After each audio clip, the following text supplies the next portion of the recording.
My entitled brother casually stood up at a crowded family dinner and announced he had secretly sold the house I bought for my daughter to buy himself a brand new Corvette. He thought he won, but he forgot that under U.S. federal law, messing with a locked private trust doesn't just make you a thief, it makes you a federal felon facing 15 years. My name is Ethan. I built a logistics company from the ground up in Texas.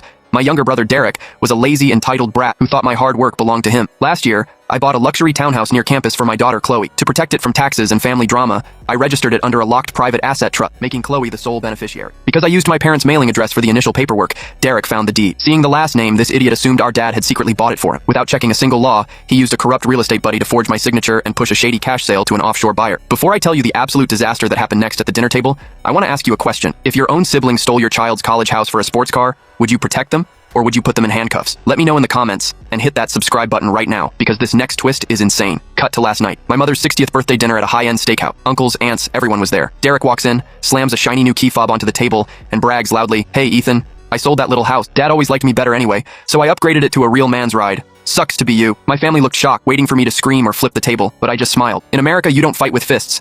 You fight with federal laws. I pulled out my phone, dialed my trust attorney on speakerphone, and said, "Robert, tell the table what happens to someone who sells a property owned by a closed corporate trust using a forged signature." Robert's voice boomed through the restaurant. "Ethan, that's grand larceny, wire fraud, and interstate identity theft. The buyer loses the house immediately, the agent goes to prison, and the seller is looking at a minimum of 10 years in a federal penitentiary with zero chance of parole." The smug grin on Derek's face instantly died. His face turned paper white, and he literally started choking on his water. I looked at him and said, "Derek, you didn't sell my house. You just stole $90,000 from a criminal cash buyer who is going to come after your life, and you handed the FBI a perfect paper trail. Oh, and by the way, look behind you." Two state troopers, whom I had texted the moment he started bragging, walked right into the private dining room. They slammed Derek against the wall, clicked the handcuffs into place, and dragged him out past the entire staring restaurant. Derek wanted to flex a billionaire lifestyle using my daughter's future. Now he's going to spend the next decade flexing in a federal prison cell. Karma doesn't need a sports car when it has handcuffs.